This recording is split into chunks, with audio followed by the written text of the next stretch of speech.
Hey guys, welcome back to Young Americans Abroad, your best place for weekly content on young American soccer players playing overseas. My name's Patrick Ferry, and welcome to our show.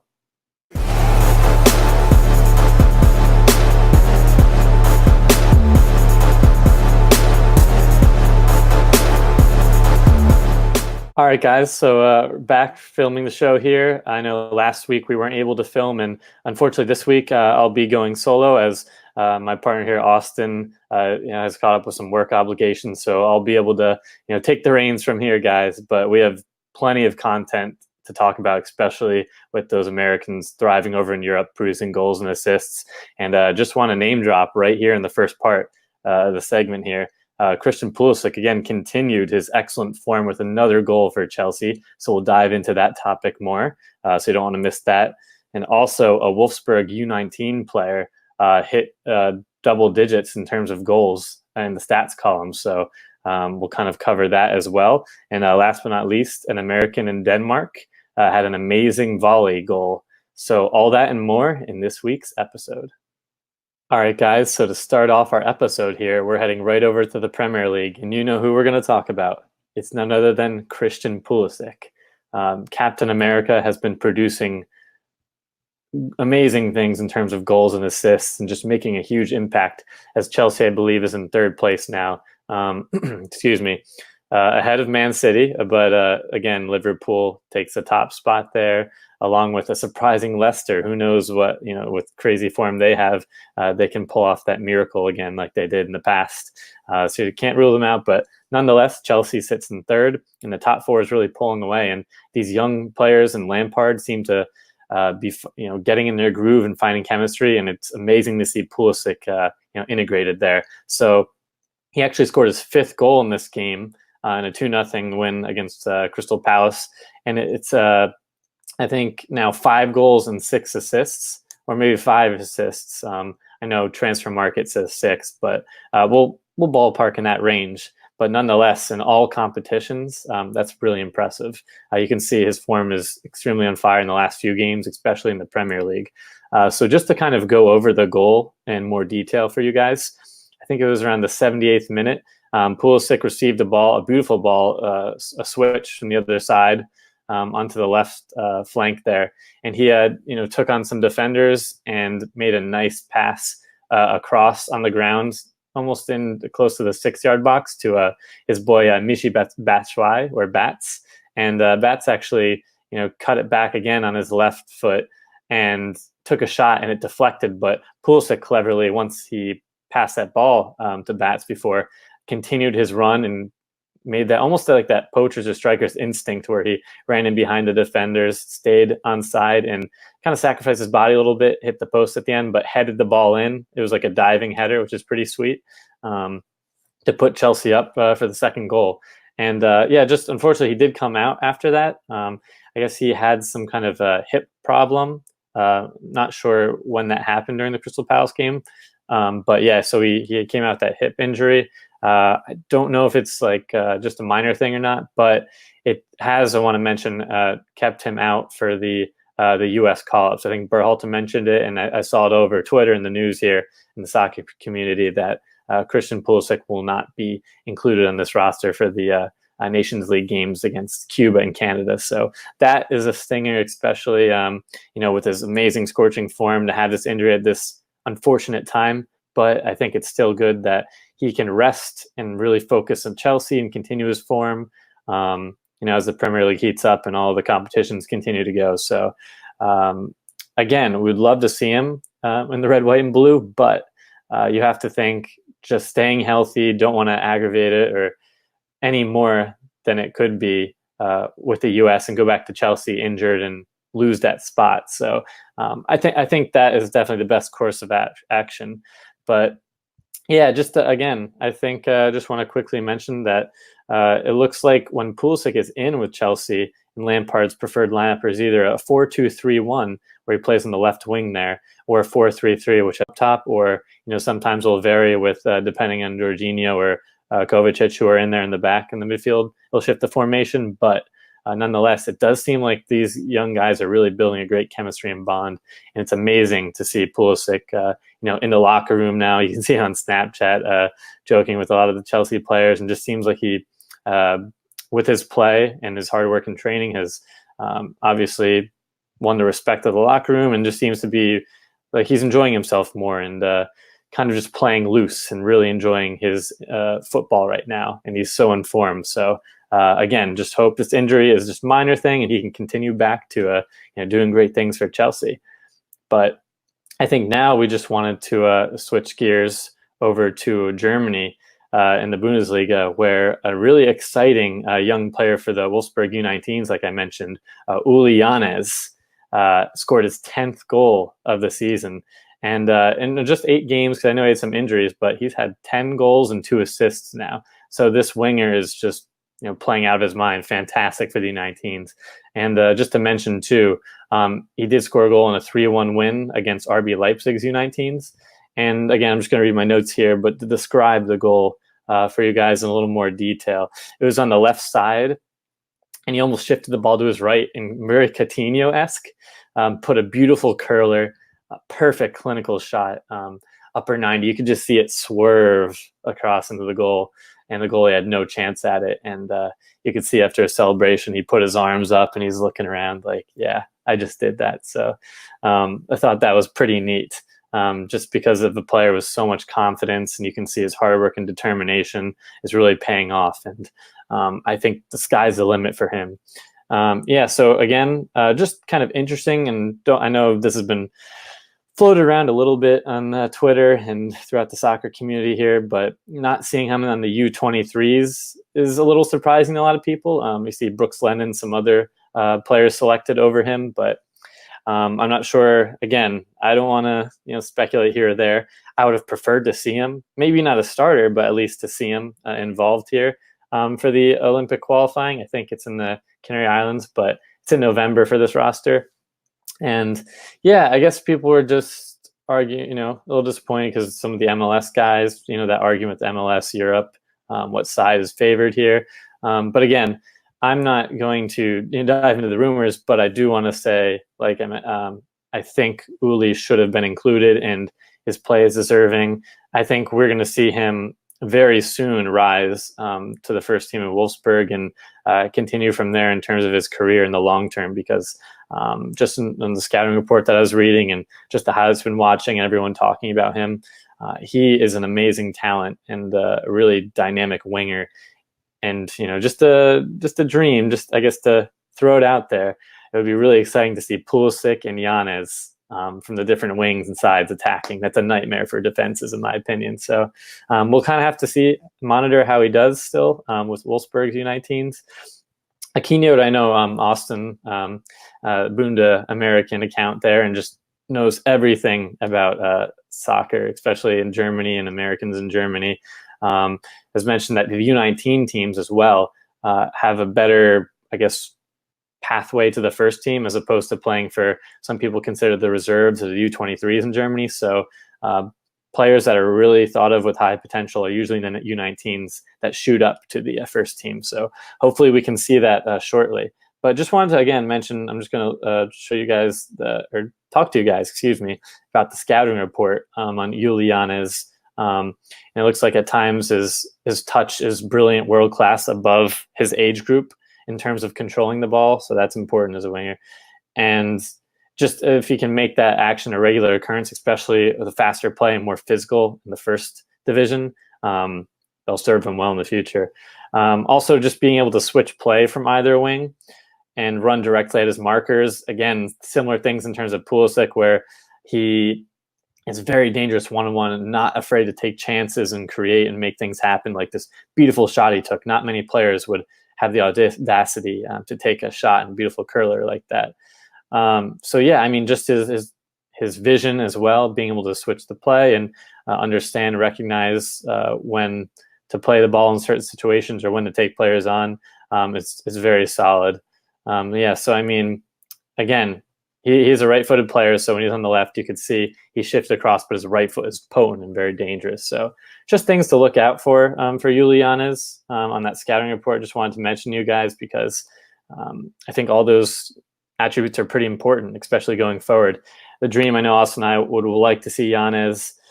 Hopefully, I know this winter break coming up for the Bundesliga, this period to train with the first team. I would love to see him, just the form he's in right now, to be able to get integrated with the first team. Maybe not, obviously start and get all these substitute appearances right away, but just kind of be around the first team and kind of take that next step and graduate from the U19s. That would be ideal. Hopefully we see some featuring by the end of the year, pending Wolfsburg. But again, a really exciting player. I think we all just have to look out for. So keep your eyes on Uly Llanez, because I think we should all be, focusing on his great talents. Now, just going to shift away from Germany now and head over to Denmark, where one of our players, Austin loves to say it, but the Hobros, one of them specifically, Emmanuel Sabbi, started and played 90 minutes and scored an excellent goal in a pretty crucial 2-2 draw against FC Nordsjælland, who is towards the top of the table there. Or maybe not towards the top. I have to look at that correctly, but I think Midtjylland's actually the top, but still a very, highly respected team in Denmark. And Hobro is struggling a little bit. I think they're a third or fourth to the bottom, but everyone around there and a few positions up are pretty close in terms of points. So they just need to kind of get some wins. I know they've had a few losses, close losses and draws, but to get back on track for them. But nonetheless, again, Sabbi, I think it was pretty early on in the game there, but he scored a beautiful volley where the ball just kind of fell to him outside the box there, and he, almost like a scissor kick, first time volley, set his feet and just aimed it, perfectly. Into the right corner there. So that was, again, fantastic to see. And I think some of the stats here, he has 6 goals now in 14 games. In the last 3 games, he scored a goal in each of them. So his form is definitely, really strong right now. Another exciting kind of winger player that's in the midfield that can make a difference if he can get some consistency together, which he seems to be producing now. And I just kind of want to address, some of the rumors, I guess, have been, circulating. I know a really great respected account, which you should all follow on Twitter, future USMNT, has noted that, can't specifically note, but a few teams that are a little higher level than Hobro are looking into him for his services. I think last year we discussed on the show that a few teams in the upper echelon of the Denmark league wanted him, but something fell through. I think it might have been Brøndby or someone else. Nonetheless, I think it really served him to move if it's in January or the summer, preferably January, because I think his birthday is coming up in the winter as well in the next few months, and he'll be 22 if I'm not mistaken. So yeah, I think this is a crucial time for Sabbi's career because, again, he was included on the U23 roster, has been in the mix with some of these guys, and I think he has the talent to take it up at least to maybe even a higher league or just a team in the top division there, or the top part of the standings. So yeah, I mean, again, like we've seen some really great highlights from him. There's some stretches where it's whether it's due to injuries or just inconsistency with Hobro, especially with their lack of goals just throughout the season. Maybe it's a little difficult for him, but he has all the tools, I think, intangibles to really succeed. And I'm really hoping and predicting, I think, that we could see him move in January. I think that'd be really ideal. I'm not sure of that contract situation again, but something to keep your eyes on. Yeah, so now I think we're going to head over to the Bundesliga, back to the Bundesliga again, with Weston McKennie. So Weston kind of had an interesting mixed day. Again, he was asked to do a lot. He, like Austin and I had mentioned, he's literally played every position except for goalie. And I know he went through it last time, but I don't remember the other few. He hasn't. Maybe he's already checked them off. But yeah, so again, he started and played 90. Unfortunately, he did concede a penalty with accidental handball. It was kind of nothing really he could do. His hand was kind of up, and it just unfortunate timing there. And then also picked up a yellow card in a 3-3 draw against Zack Steffen's Fortuna Düsseldorf. So yeah, this game was pretty crazy, actually, pretty hectic. And Unfortunately, the reason why McKennie had to play center back was Schalke has 3 center backs out right now, and one of them specifically, I know Nastasic, if I'm saying that correctly. He had like an injury. He had a certain injury and was kind of pulled out the last second there, and McKennie was inserted into that center back position. But I don't think, again, it's nothing really to be concerned of in terms of him moving around again. It's just the lack of depth, and Wagner really trusting McKennie to fill the void because he's done that in the past with the lack of depth. But yeah, I think for the most part, and I was watching Stu Holden's, I think, Fox Soccer report, and again, just from what we've seen, there's nothing to worry about in terms of him locking down that midfield spot, because he has been featuring heavily there for Schalke, and Wagner has had him, in a variety of mid, or whether it's more of that number 6 role to almost maybe playing left or right mid, but he's definitely kind of cemented himself in the midfield spot.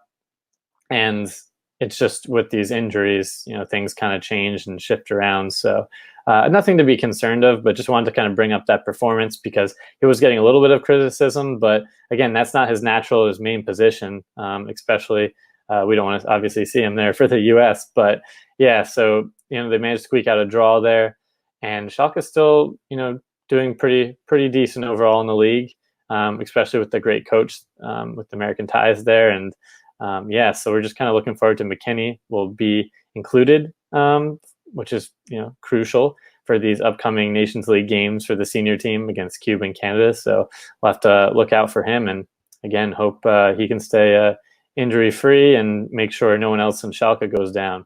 Does a horrible jinx, but so all the best for McKennie going forward here. But now that's it for the main part, and we want to head over to quick kicks.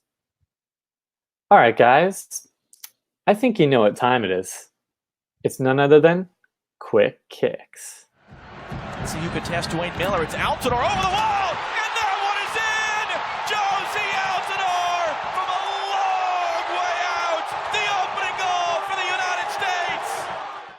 All right, Ayuya fans, we're going to start off quick kicks in the English Championship with Matt Miazga, who started and played the full 90 for Reading in a 3-0 win against Luton Town. So congrats to Matt there. Now heading over to the 2 Bundesliga, Julian Green started and played the full 90 and scored an incredible free kick. So go check that out. But unfortunately, they lost to Sandhausen. But keep an eye out on Julian Green because he's lighting it up in the 2 Bundesliga. Now heading back to the English Championship, Duane Holmes started and played 73 minutes in Derby County's unfortunate 1-0 loss to Nottingham Forest.